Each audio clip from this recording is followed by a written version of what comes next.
Hello, good afternoon everyone. Oh, good afternoon ba? Oh, good morning. Good morning ba pala mga tiyay? Good morning mga tiyay, mga tiyoy. Good morning sa mga tulad kong mga byuda din at good morning mga byudo at yung ah, mga friends ko, mga subscribers. Good morning sa inyong lahat. Ayun ang inyong tiyaying. Punta tayong Valencia, magpaano tayo? Bayad tayo ng ating aksa and then magpaano kung mga tiyay, magpa-linis sa ating mga kuko. Masakit. Ganito ang ano natin, aurahan natin mga tiyay. Oh. Di ba palagi kong pinapakita sa inyo kung anong suot ko. Ito lang. Kasi mahilig ako sa shorts na maong. At ito lang yung bag natin. Itong Gucci natin na sling bag. So yun mga tiyay, magandang morning pala sa inyong lahat. At tayo ay susuong na naman sa mainit na panahon. Mainit na mapipredict na natin mga tiyay na mamaya ay uulan na naman. So alam kong uulan mamaya mga tiyay kasi parang ma-feel natin ba na uulan talaga mamaya. So yun ang ano ko mga tiyay, prediction ni tiyay. Mayroon din tayong mga sampay diyan eh. Yan, mga sampay natin, hindi masyado madami na yan mga tiyaying kasi may mga kumot dyan. So, yun ang ating kahapon na mga ginagawa. So, ganito lang ang ating buhok. Pinaano ko na lang yan kasi basa. Pero, nagsuot ako ng sombrero dahil mainit mga tiyaying. Hayaan na lang natin muna na makaano tayo. So, yan mga tiyay. Ang ating beauty ay paano na sa init. Paarangkada na sa init. So, si Rimrim ay nandito sa bahay. Siya lang muna ang dito mga tiyay. Uwi naman ako kaagad.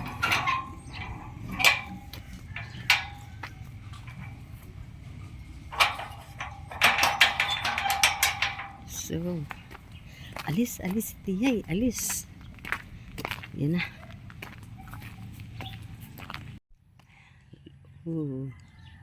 Dito na tayo.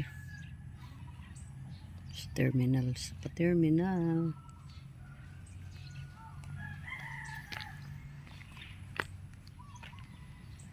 Antay tayo ng motorila.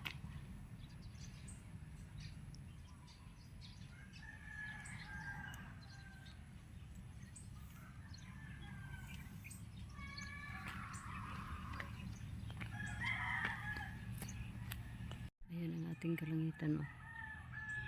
Napakaganda tingnan ang mga ulap. Maputi na maputi. Ayan. Oh. Nagbundok.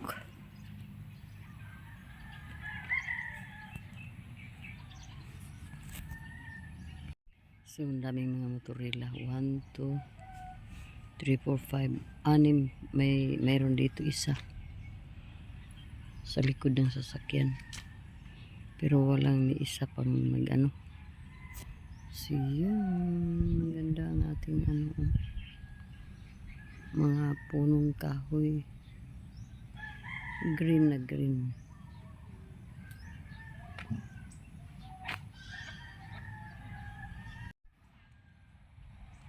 So, antay lang tayo dito ng Merila na.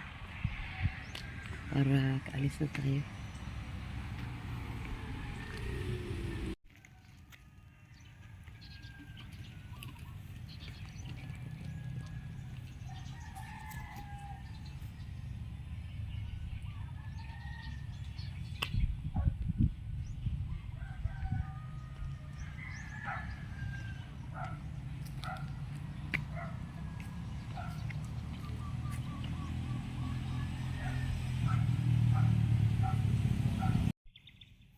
Tinanggal muna natin ang ating sombrero dahil basa ang buhok natin at hindi pa tayo nakaano, wala pang motorila.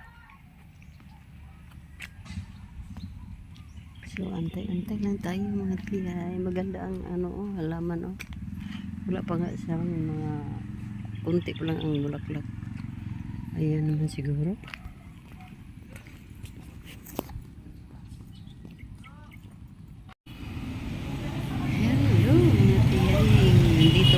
sa Robinson. Nakaupo lang tayo dito kasi may inaantay. May inaantay na oras. Oras pala.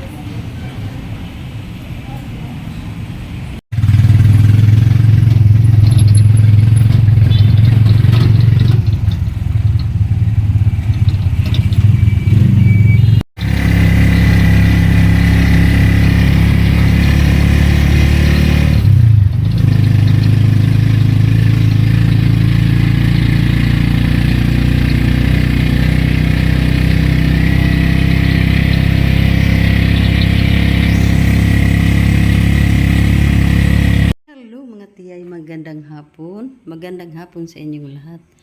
Mahaba naman pala itong buko. Nakarating na tayo dito sa bahay mga tiyaying. Andito na tayo ano na tayo ng ating electric fan dahil sobrang init ng panahon. Ang prediction ko kanina ay hindi pa dumating. Basta mainit talaga mga tiyaying. So ako ngayon ay nagpaso-paso lang muna dito sa bahay kasi nag-iisa lang tayo at hindi ko naman pala to tinanggal tong sombrero natin. So ito ganito ang ating buhok mga tiyay. Oh, grabe talaga ang kwan.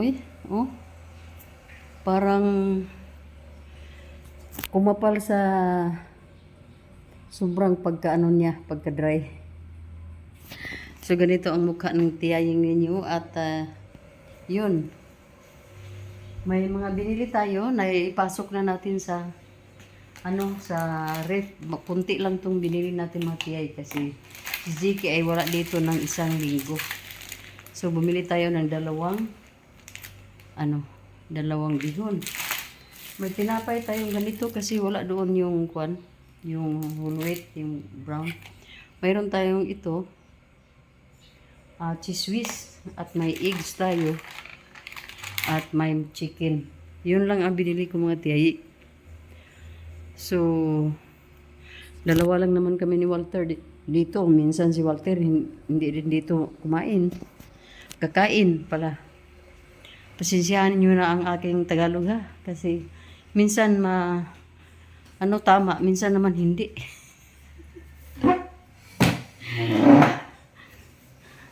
Ganyan ang Tagalog di tiyaying. Minsan tama, minsan hindi naman tama. So, baka kakain tayo nito. Ngayon mga tiyaying. Pagkatapos nating magbihis kasi sobrang init talaga, sobrang init. Ang problema ko naman dito sa baba ay ang mga pambahay natin nandoon na sa itaas. So, kailangan na nating akyatin or mamaya na. Mayroon pa naman ako mga damit dyan. Pero, mga damit na pang bahay. So, yun mga tiyayang, ang inyong tiyay ay pinawisan kasi nag-walking tayo. Galing doon sa ating tinatawag na terminal hanggang dito. At bit-bit natin itong ating mga biniling mga bagay-bagay. So, mamaya, pag makarelax na tayo, punta tayo ng likod na naman. At sunugin na naman natin doon ang mga damo, mga patay na damo. Kailangan na unti-unti silang mga tiyay, maubos ba? Masunog lahat. So, hanap tayo ng ating pwedeng tika muna. Muna natin itong mga coins. Ipasok natin sa bag. So, yan. So, kabila. Wala. Dito sa kabila. So, mga tiyaying, pasok tayo dito sa kwarto. Kwarto ni Walter. Para tayo dito. Magkabihis tayo. So, ganito lang ang aurahan ng ating inyong tiyaying. Ilagay ko lang muna dito ang phone. Kasi mamili tayo ng ating suotin.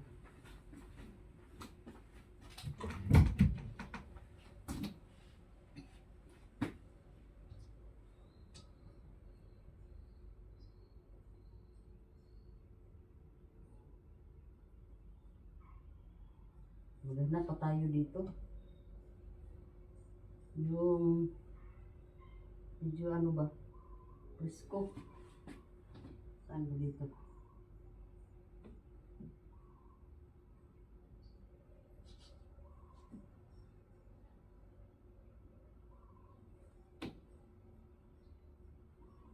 Ito pala.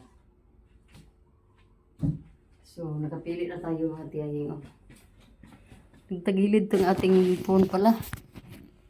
So, ito ang ating pinili para presko ang ang pakiramdam. Pero mamaya, pag akyat natin sa taas, magbihis na tayo ng may sleeves kasi hindi natin kaya kung palagi lang tayong sleeveless. So, yun mga tiyay. Mag-update lang ako mamaya. Bihis muna tayo mga tiyaying. Yan si tiyaying nakaharap sa isang salamin. Nakaharap tayo sa salamin mga tiyay. Ayan Kasi medyo tayo dito, nagpa-presko. Nagbihis tayo. So, ganito lang si tiyaying basta dito lang sa bahay. Walang kaano-ano. Ganyan lang talaga mga tiyaying.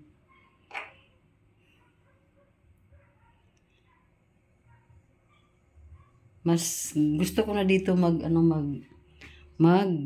pasyal-pasyal sa kwartong ito dahil siya ba?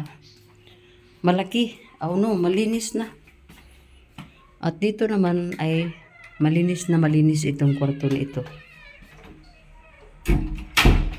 Yan ang inyong tiyaying bihis ng sleeveless.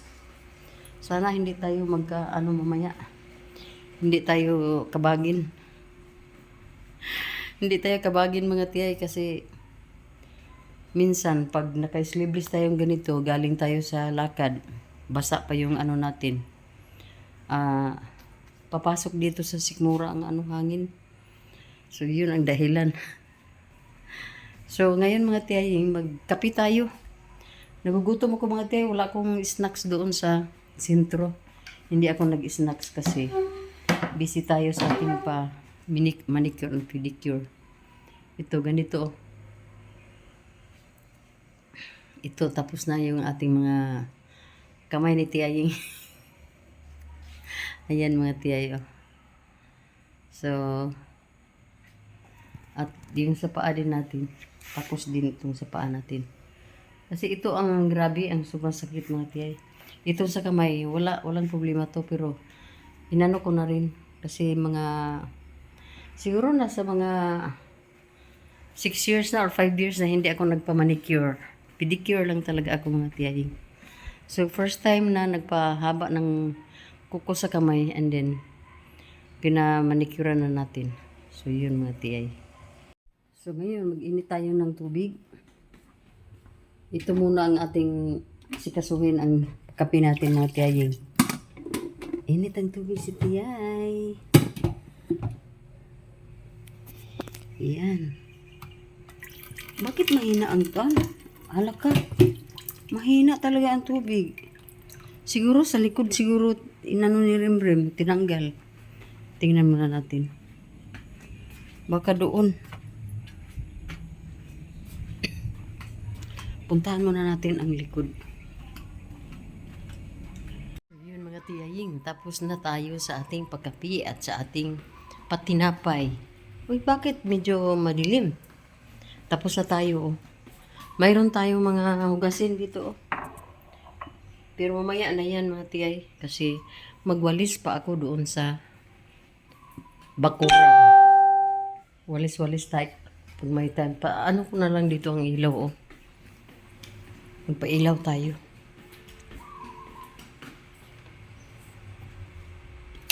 Yung tiyaying ay alone in the house. Alone si tiyay.